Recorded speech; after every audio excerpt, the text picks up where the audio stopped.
You know how you can tell the difference between who's a pastor and who's not a pastor? Pastors don't need written notes when they speak. They can go on for an hour just off the top of their head. I've always been impressed with that talent. My name is Bill Kimler, and despite what it says on the agenda, I am the current chair of the Greenwood County Democratic Party. I have not been yet. But yes, my term will come to an end on March 4th, and this may be the last time I speak here as an elected official or as a chair of the party. But I'm not coming to you today as a party chair, and I'm not coming to you today as a politician or a candidate running for office. I'm speaking to you today as a human being made of flesh and blood, your brother in this human race. And I won't be speaking a message of hope and joy. To be quite honest, I'm a little tapped out of hope and joy lately.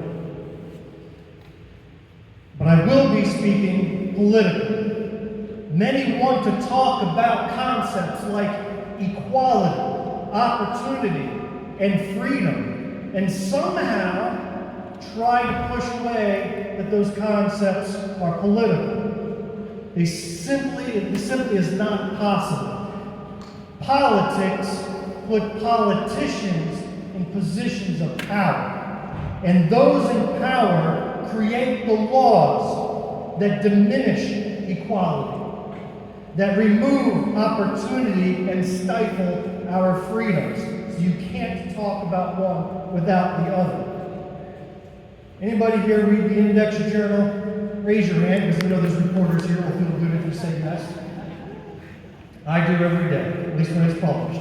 On Sunday's paper, there was an editorial that was written in which a white man declared that there was no such thing as systemic racism in America. As a white male myself, I recognize our limitations in making such proclamations.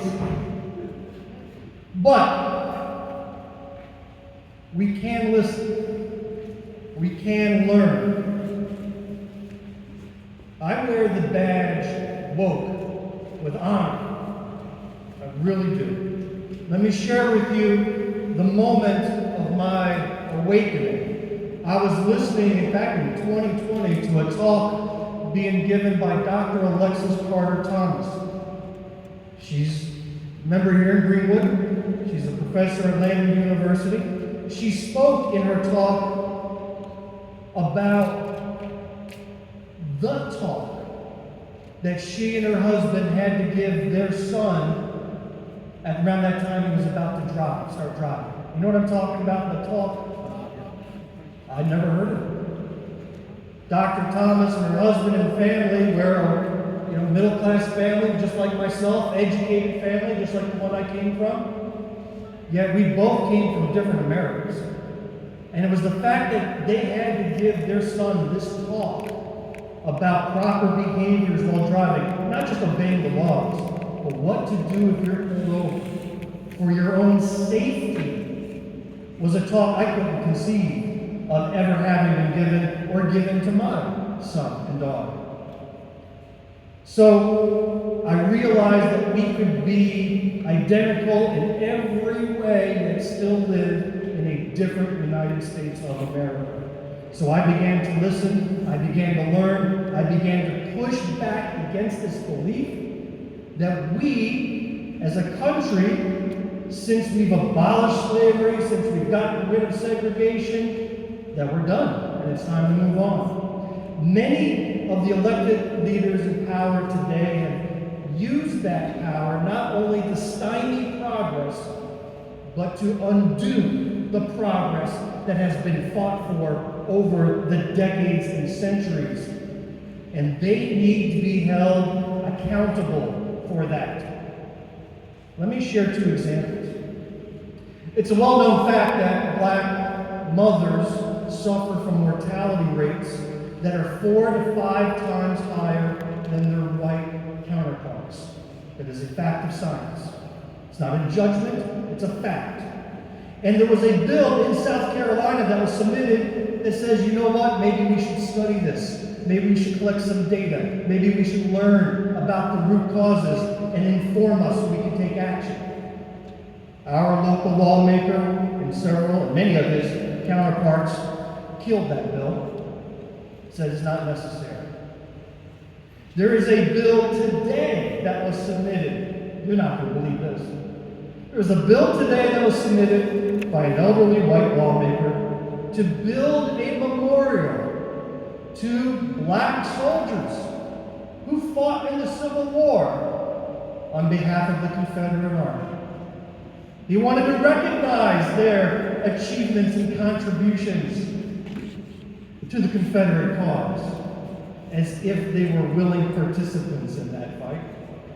He bemoaned in this bill the fact that only those soldiers who went over to the Union side and fought are recognized in history class, and feels that the Southern soldiers who fought to enshrine slavery in our country should be recognized for their accomplishments. This is most definitely a gentleman in need of a little wokeness. So today you'll see, as sure as South Carolina gets hot in the summer, that the same people who shoot down every proposal to enshrine equal rights into law will use the same quote from Dr. Martin Luther King Jr. Do you know which quote they will use? I see a lot of heads nodding. They will use the same quote. It's the only quote that they will ever use. And the quote is, "I have a dream that my 4 little children will one day live in a nation where they will not be judged by the color of their skin, by the content of their character." That's the one quote they will all use. They use this quote to justify their beliefs that there is no systemic racism in our country today. They use it to justify the dismantling of programs like affirmative action that were designed to undo centuries of unequal opportunity. But can we all agree right here and now that the content of their character has gone out the window? Can we see this today in the presidential cabinet picks that are made up of women beaters, sexual assaulters, dog killers, science deniers, and outright liars? Did we not just hear the majority of Americans in November of last year loudly and boldly say, "We care not for this man's character. We only care that he carries out the policies that we like. Character be damned." So let's not delude ourselves that we've evolved into a nation where character matters. A couple of years back, I had a gentleman call me out of the blue, complete stranger. And he wanted to complain to me that President Biden had picked Ketanji Brown Jackson to be the next Supreme Court justice. He said to me, "Why couldn't he just pick somebody based on their qualifications?" And I said, "Man, did you not see this woman's qualifications? Or you just take a look at her and say, because of the color of her skin, her character and her qualifications don't matter." Did he ever call me when Trump nominated and passed through Gorsuch, Amy Coney Barrett, and Kavanaugh? No, it was perfectly fine with the content of their character and their qualifications. Last year, Charlie Kirk, a prominent conservative pundit and a man whom our local House representative was proud to speak next to at a convention, he said, "If I board a plane and I see a black pilot, I'm going to be like, boy, I hope he's qualified." That was his quote.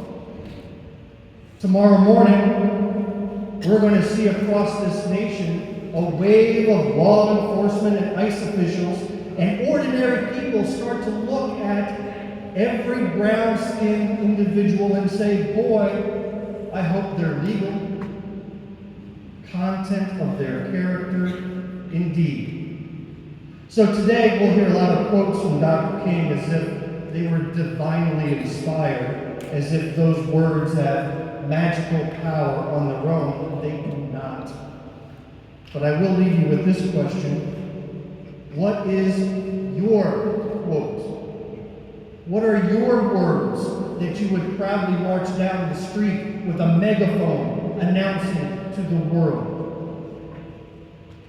Until you have and own your own words, you will never be inspired to this call to activism that is required. What is your quote? Thank you, and God bless you this day.